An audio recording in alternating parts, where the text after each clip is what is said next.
Yom Kippur is one of the two happiest days of the year. So the other one is Tu B'Av, and that's based on the Gemara in Tainus. The Gemara in Tainus, at the end of Tainus, Daf Lamed or around there, says that the two happiest days of the year on the Jewish calendar is Yom Kippur and Tu B'Av. So the Gemara itself asks the obvious question: B'Shlom Yom HaKippurim. We all understand, at least most of us understand, if you understand what Yom Kippur is, then you understand why Yom Kippur is one of the happiest days of the year. Because, as the Gemara says, it's Yom Slicha U'Mechila, it's a day of forgiveness. And Yom Shenitna Bo Luchos Shniyos, it's a day where the second tablets were given. So the Rav Selevan has a famous piece, and it's really based on the Beis HaLevi, in the drushes, that really, if you read the simple reading, the Gemara seems to be it's two different things. It's a day of Slicha Mechila, and it's a day that the Luchos were given.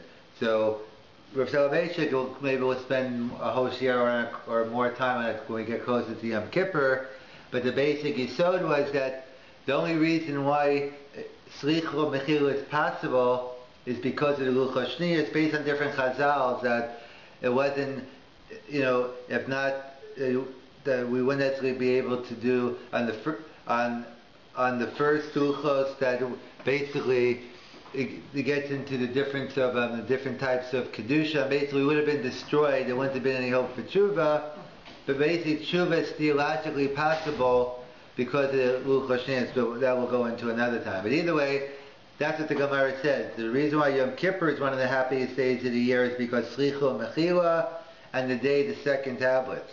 But Tu B'Av, most people haven't heard of Tu B'Av because it happens in the summer and they're not in school. That's assuming if they were in school they would know, but at least we can have a limit schutz, that they would know. I guess the camps they get off right before, so it's that chofesh in between camp and school. Whatever the issue is, the Gemara is aware that people don't know what Tu B'Av. The Gemara says, Tu B'Av, what happened on Tu B'Av? You're mentioning Tu B'Av and Yom Kippur in the same breath, like what's going on here? What happened on Tu B'Av? That will be our focus tonight, what happened on Tu B'Av. So the Gemara gives a list of different things on what happened on Tu B'Av. So the first thing the Gemara brings down is, you know why it's such a happy day? Because we're allowed to intermarry. I didn't realize, and if that was true, it would be a very happy society, because unfortunately I think the intermarriage rate is very high today. Some even say 50, but I don't know how high it is depending. But obviously we don't mean that. Intermarriage is bad. You can have me on the record, I'm against it. But we mean it's intermarriage of the tribes, that up until a point, based on the laws of Yerusha and inheritance, in order to keep everything fair, if the woman remarried, they'd move from tribe to tribe. So basically, on Tu B'Av, they realized it was only for that time period. And now afterwards, everyone's free to remarry all among the Jewish people, among the different tribes. That's the first thing that happened. The second one also has to do with marriage, but the second one has to do with Pelegish Begiva, that the Begiva was Sheva Binyamin, that they were involved with the sin of the Pelegish Begiva, and therefore because of the terrible crime and terrible thing, no one wanted to marry anyone to any Ayla Rasha, Ayla Shcheno, woe to the wicked, woe to the neighbor. Any association, no one wanted to have anything to do with them. But then again, so on Tu B'Av, they were the darshan from Sukkim, but they said it only limited to that time, but now, from now on in, it's okay to marry, you could marry from Sheva Binyamin, yeah. I'm curious how long was Pelegish Begiva to show? How long time? In terms of years. Yeah. I got the impression it wasn't that many years. You mean by not many, like less than, like in terms of what? That's what I'm wondering. I mean, the Shoftim period was 400 years long, right? Right. So Pelegish Begiva, I thought, was in the middle of the Shoftim period. Yeah, I mean, I didn't think it was that long either, because it's something. Right. And from the way you make it sound, it wasn't that long. But yeah, because I have another question also, how long, on one of the other reasons when we get to, but yeah. Yeah, because they decimated the Binyamin was out, and all of a sudden Shaul becomes Melech. No, right, so that's the second reason the Gemara gave. Is that the same reason though? That when the Shvatim were left, like what's Pshat? There was a separate. One is the. Two separate. The Gemara learns two separate drushes. One is a separate pasuk they learned. I'm thinking about Midbar from the Din of Yerusha. Now to intermarry. Yeah, and this is a different halacha they learn out. Because of Binyamin. Yeah, with the Pelagish Begiva. Yeah, from the way. Was there an Isser to marry in Binyamin, or people just chose to? Yeah, I mean it's a good cut. It's a discussion. You know, it doesn't. It seems like it definitely started off that people didn't, and then whether it actually became. But there was no. Yeah, I mean, there was nowhere an Isser. Yeah, I mean, it wasn't. I thought it was like a Karen. Yeah, I mean, and then they took to marry in I think from they Binyamin. made a Xeric. Yeah, meaning then they were. Originally, they did. Then it was a Chayim, or they made some type of decree, and people, you know, after the event, and then eventually they, you know, rescinded it based on they learned it was only for that generation and not for the next one. Yeah, but it's two different drushes the Gemara has about Binyamin Yavo Pakal and that. And the third one the Gemara gives is because the Mesi HaMidbar stopped dying, or they didn't actually stop dying then, but that's when we actually found out, because the famous Medrash, right, the famous Medrash that the tells us that every year what happened, because people were destined to die because of the sin of the spies. So every year at Tisha B'Av, everyone, so to speak, dug their own graves, and they slept there that night. And then those who didn't get up, I guess someone else finished off the burial, and everyone got up. You got up and you went on. And this went on every year, for every year, until it was like probably the last year, and they based on their accounting, they thought it was the 9th of Av. But what happened was everyone got up. So okay, we got the wrong date. Okay, so they did it again, the 10th, 11th, and then when they saw the full moon and they saw Tuba, they realized that no, we got it right. But the Chastei Hashem, he decided to have Rachmanis on us that last year when we're not going to die. So on Tu B'Av, it's true on Tisha B'Av is when it actually stopped, but on Tu B'Av is the time they realized that the decree is over, and everyone, even in the last, even those who are involved, are able to go into the Midbar. In fact, this is actually the source that the Vilna Gaon claims. The Ramah writes when it comes to Lag BaOmer, the Yontif Lag BaOmer, it's called the Mixas Yontif, a quasi Yontif, a partial Yontif, kind of like Tu B'Av. I mean, it doesn't have the dinam of a Yontif, but we don't have tachanan, you don't give you know, different halachas, but more of a quasi yontif, but not a din of Issa Malacha. So the Ramah writes, Lag BaOmer is a mixas yontif. So the Vilna Gaon says, what's the source of the Ramah? So the Vilna Gaon, as usual, since he's the Baal, he was the king of halacha, so they say when it comes to halacha, you have to be concise. You know, when you come to Haggadah, Hashkafa, like the Baal Shem Tov, then you go into Aricha. So the Vilna Gaon was more than just concise, he was cryptic. And like he basically, a lot of times he'll just assume you know everything, and I think he writes on the notes, Ayin Tainis Daf Lamed, whatever the daf was, I think it's Daf Lamed. In other words, so basically he's referring to this Gemara. He says, how do I know that the fact, again we're assuming, the assumption being why are we observing Lag BaOmer? That basically, even though the Gemara itself doesn't give this reason, but I think that he does the first one to put it all together, he says that's when the Talmidei of Rabbi Akiva stopped dying. You know, whatever the traditions are, when they didn't or didn't. And therefore, so the question is, where's the source? So what? Not so what, but the fact that the Rabbi Akiva's students stopped dying, so it's not so bad, but to make it a mixus yontif, where do you get that from? So he refers to this Gemara here, which is referring to this third reason, that just like by Tu B'Av, the fact that the Mesi HaMidbar stopped dying and it was recognized in Tu B'Av, and they say that's enough to make it a Yontif, so that's what the Vilna Gaon is assuming, that's the Pshat in the Ramah, that the reason by Lag BaOmer. But the question is, it's not so simple in the sense that it's clear that the Vilna Gaon, well, to the Vilna Gaon, it's simple. He's saying, so what the Vilna Gaon is learning this Gemara, obviously, is saying, we're going to give 6 reasons. 6 different reasons why Tu B'Av is a quasi-yantiv. So the Vilna Gaon is clearly learning each one independently warrants to be a quasi-yantiv. Others want to think that it's not so simple. Maybe it's only a combination of all 6 that make it a yantiv, but perhaps just any one on its own maybe wouldn't. Again, it's a question mark, but that's a different, discussion among the Achronim how you learn that Gemara. And also some want to make another distinction in terms, as we'll see, because we'll get to the Gemara's next answer. The Gemara says, so that's what the third answer of the Gemara is. The Gemara says the Meisei HaMidbar stopped dying. So we have that we permitted intermarriage among the tribes, and we permitted marriage with Shevet Binyamin, and the Meisei HaMidbar stopped dying. And the fourth reason the Gemara gives, Yom Shabitia Hoshea ben Elah, that Hoshea ben Elah, who was no tzaddik in his own right, he was one of the kings, Chazal call him wicked, but even wicked people do good things once in a while. And Yerabah ben Nevat, he put up guards so the Jews couldn't be Ola Regel.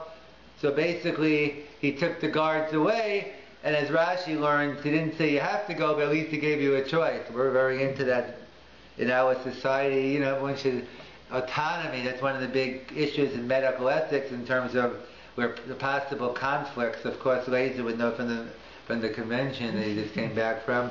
But one of the major issues are basically autonomy, what the Western society, which is an important value, but is it this, how much Judaism recognizes autonomy, but to what extent, the same way. But so they point out that he said, whoever wants to, I'll let you go. He wasn't necessarily saying you should go or not, but either way, it was enough. I was saying he was no tzaddik, nevertheless, it is a tremendous act he did. The fact that he let the Jews be able to be Ola Regel on the Yom Tovim, and that is enough to celebrate Tu B'Av. So some Achronim, or not really Achronim, meaning some people, Bisman Hazek, it has to be after 1967, I shall see what I'm going to say in a second, that some want to bring a raya from here to celebrate Yom Yerushalayim. So it has to be someone post 1967. And he says, because if mere access to the Ola Regel was enough to make it a quasi-yantiv, how much more so when we have Yerushalayim itself. That's how some want to suggest. Others, Rabbi Heck shaking his head. Others say not, whether you want to celebrate Yerushalayim or not, we're not discussing, but people don't like the proof. Because, why don't you like it? Then I'll tell you why I don't like it. Because the difference between Ola Regel and Yerushalayim. Right, it's obvious. The big difference is that one is going to having Yerushalayim. There we're talking about the Beis HaMikdash. So it's a big difference. In fact, which is a major, we just observed Tisha B'Av, and that's always it's a major discussion among the poskim about, let's say, Nachem. And we just said at Mincha, what? So Nachem, the question is, say Nachem, you talk about the degradation of Yerushalayim, Bizayim, Bizyaynus, etc. And the question is, but if you look at Yerushalayim, it looks beautiful to some people, it looks nice and built up, so what about, to one take out at least that part of Nachem? Should we leave it in? So that was a discussion among even contemporary poskim. Today, I'll give some opinions were, I think Rav Goren, that I think he said you take it out. Others weren't as strong as taking out, but some claim, I think Rav David Alevi, maybe you could change it to the past tense, not take it out. And some have different, some want to say different variations, and there are some poskim, who felt strongly about it. However, Rav Soloveitchik, Rav Vaji Yosef, I think Rav Moshe, actually Rav Kook as well, felt very strongly about not changing Nachem. And in fact, I think I didn't see it this year, but I think I read it last year when the new keynotes that I think Rav Haskell Lickstein put out. I don't know, pretty. Oh yeah, but maybe had something in the introduction. I don't. I vaguely remember maybe he had an introduction to the new. So in that, he talks about the mood of in 1967, like it happened, let's say, a couple of months before Tisha B'Av. So obviously everyone was very happy, and I think he talked about the shul he names, the big Shagat Heichel shul. I don't even know if that was the shul or not.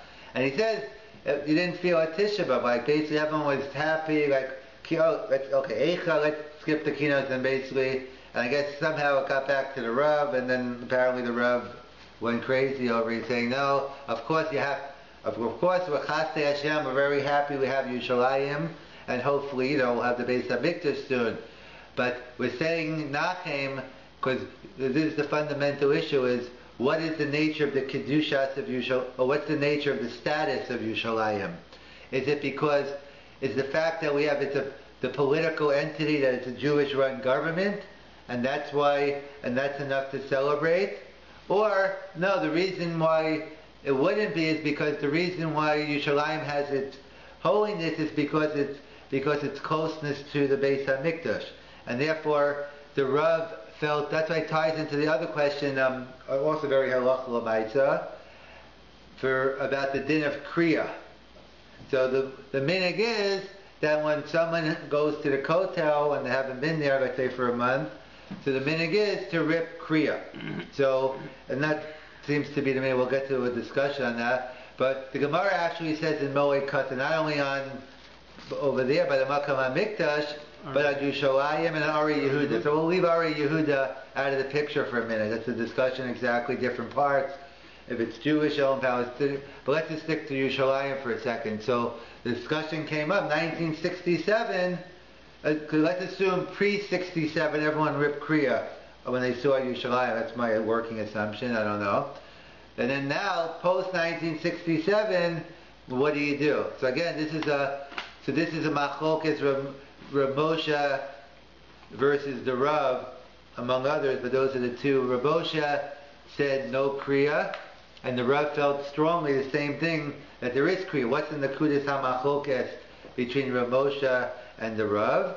The Rav Moshe felt that Yerushalayim, the fact that now it's Jewish run now, and the Yerushalayim is run by Jews, that itself is enough, and therefore there's no longer a need. It's not considered bechorbono. Obviously, it's not that we have a Beis HaMikdash, but it's not bechorbono, and therefore one does not rip Kriya on Yerushalayim. The Rav felt strongly against it. He said, no, Yerushalayim has its kedusha from the Beis HaMikdash, and he brings different rayas. I think a couple he brings is, one is that we see Yerushalayim, you can eat certain type of kachim kalim, and you have to eat them because of it's a kedusha from there, as well as in Tanakh, it uses the word Lefnei Hashem by the Beis HaMikdash, as well as different times by Yerushalayim. So the Rav had a whole share on it, but the Rav felt strongly the Yerushalayim status comes from the Kedushas HaMikdash, and if there's no Kedushas HaMikdash, then Yerushalayim, I don't care how beautiful it looks, without a Beis HaMikdash, by definition, Yerushalayim is still b'charban. Rav Moshe and others felt differently. And Moshe still did Kriya before at the Kostas. Yeah, Kostas on a machlokes. So therefore, that seems to, and in fact, so the minhag seems to be like Rav Moshe. That not too many people I know who rip Kriya on Yerushalayim today, and perhaps one might suggest because halacha kedivrei hameko ba'avelis. Now we know there's a principle in the Gemara, Moekad, and Rabbi Ramban Torah's Adam always quotes it, that besides the general halacha of kulas, but there's a special, in addition to whatever the general principles are of being mekel, there's a special halacha kedivrei hameko ba'avelis. When it comes to avelis, we always look for the lenient opinion. So therefore, perhaps it's a machlokes on what to do, so the minhag is to be lenient. However, I know what you're thinking. That's not, what I'm saying is it appears to be against the Gemara in Moed Katan, because the Gemara says in Moed Katan, Kriya l'chud and Avelos l'chud. That really the halacha, Divrei HaMekel, the Avelos does not apply to Kriya. So what am I saying? Halacha ke Divrei HaMekel. So someone suggests, no, there's a big difference. That if there's a real question, you definitely have a chiyuv to mourn, and now you have a technical question. is this a case where a detail in Kriya, so then, then you don't say halacha kedir have mekel ba'avelis. But if the whole morning's in question, like we don't even know if Yerushalayim's b'charbano, so then you can go with, that's I think what Rav Henkin said, that's not the, I think it's the son, but Rav Henkin used that svara to machalek. But l'mayis, whatever the reason is, the minig is that we not do it on Yerushalayim. I think Rav, yeah, go on. How the Rav, what exactly did you see, what you could see, to recognize Yerushalayim b'charbano? In other words, just in terms of, I understood Yerushalayim b'charbano is there has to be something that you see that's gairim it. And over here, even if you want to say the reason for it is because of the Churban Beis Hamikdash, but you don't see anything in Yerushalayim until you get to the coastal. Up until that point in time, how can you define it b'charbano? I mean, I understand why it's b'charbano. It's not the fact that it's political sovereignty. Right, I mean, he agreed. I mean, I'm saying he seems to be saying it's by definition. It's not something that you can't necessarily see by looking. Right, based on what the Rav is saying, assuming I'm quoting him correctly, that he seems to be saying, by definition, the way I saw him being quoted anyway, is that by definition he seems to be saying, because clearly Yerushalayim is b'binyano today. Right. And but I don't think there had to be something that you saw that was gairim. Yeah, so maybe you could see. Yeah, so maybe you could see the dome and around. I'm just saying they're different. Like some people, no, so that's what I think. Actually, that's what I just reminded. I think Rav Shlomo Zalman says. He says the reason why he might say it by Yerushalayim. Maybe that's what he says by Yerushalayim or by the Kotel. I'm not sure, but I think it's Rav Shlomo Zalman. He says since we see the dome and a rock in the Makam HaMikdash. Rav Moshe says that. Yeah, and after that. But the answer, I think that it would be that it's defined. I think what you're saying that by the absence of being able to bring karbanas. In other words, you can. In other words, you can't. Who said? But why is that? Who said you need it? No, right. And the fact that you can't see the fact I'm not eating karbanas. Why isn't that nicker? Right. Tuma, tahara, everything. You can't do. You can't. All the halachas that apply. The Dome of the Rock is an interesting idea because if you see the Dome of the Rock not there, just you see it from afar. I'll tell you, others give another reason. Any other achrona, you should see Harabais. Yeah. In other words, he wants you need to see Harabais. Even seeing the plaza of the Kotel, the chayr is not enough. That would be the opposite. You see people, they're right. In fact, that's what also Rav Moshe Sternbuch, he also says the same thing, and he says. He's not going to. He says the fact that there's a dome and a rock is enough, and I think if there are other foreign worships going on in Yerushalayim, that's enough to be b'charbano. Also, there are other. Yeah, others bring. So if you go to the church. Yeah, activity, exactly. There are other things around. But so Rav Moshe Stern, his personal minig was to go all the way on top of a place. Yeshiva Koher, and he could actually look at the Makam. Yeah, he said the bottom line. I'm not saying it's Maker Adin, but that was his minig. He felt you should look. Because that is the maker at them. You think the minig is not that way, as long as you see the dome and the rock, other things, it's enough. I asked somebody, the stairs when you come down the Kotel, basically, what? Somewhere from there, because to come right at the plaza is actually, you don't see Harabais, you don't see it, and in fact you see the opposite. You see a very, very, It's from that door, from the... If you could see from that, from in the old quarter. That's the base of media. That's the Gurn, the Priya by the Mikdash, you have to see that, but in Yerushalayim, it's interesting what you're saying, let's say something like the church nativity or something like that. So would the Rav hold, then I can see, once you see that, you see Yerushalayim b'charbona without anything to do with the base Mikdash. But Moshe would hold not like that?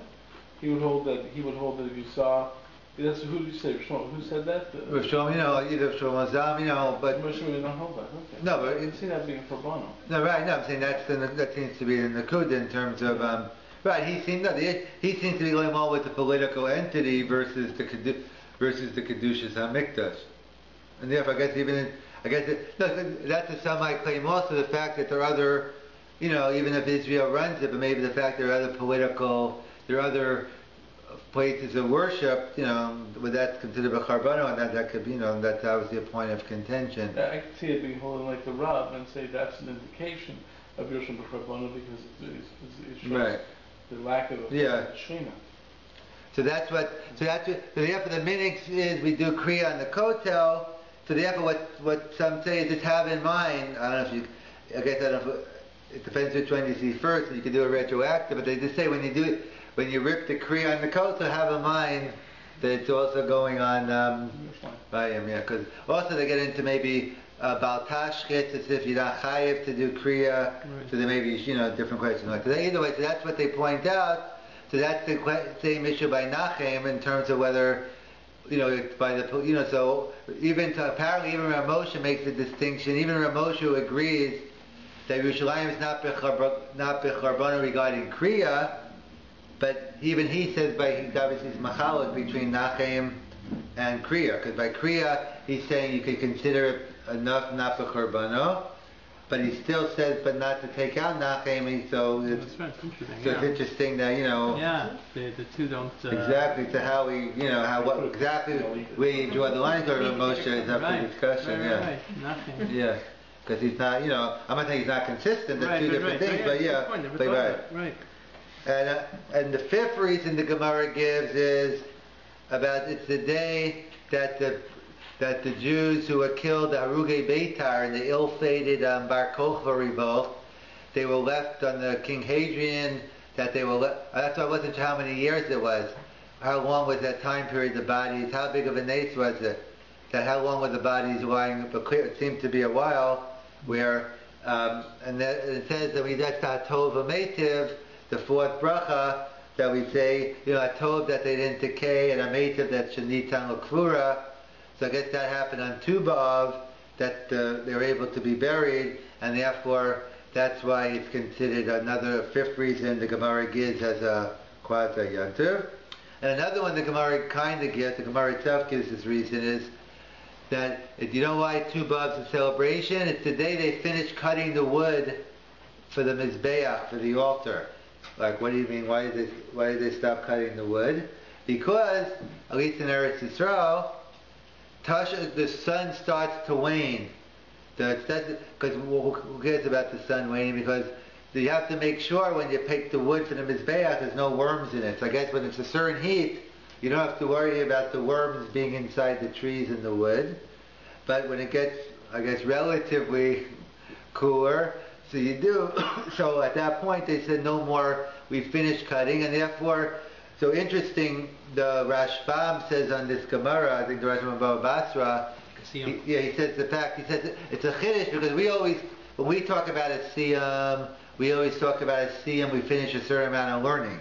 So in terms of, and it's a discussion how much learning you have to do in terms of in terms of a siyam, like to have to finish a masechta, to have to finish Seder Mishnayos. So the truth be told is, you could make a siyam on anything you want. There's a famous ma'aseh with Rav Moshe that apparently, I guess his father or son, whichever one was, I think the father was not observant, the son I guess became observant, and he finally got the son got the father to learn with him.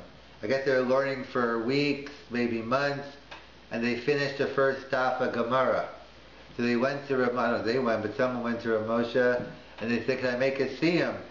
I just finished my first. He said, absolutely, make a siyam. And then a couple of months later, this person was nifter.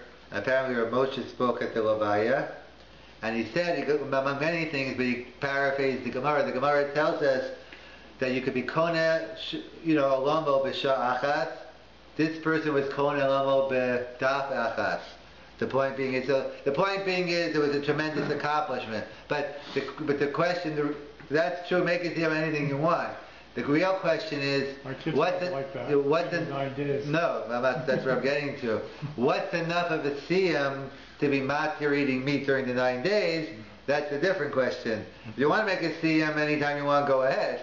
But if you want to eat meat because of a siyam, or let's say Erev Pesach, let's say the firstborns want to eat, so then that's the question. So that the minhag seems to be that either you finish a Maseches of Gemara, or you finish a whole like the Shisha.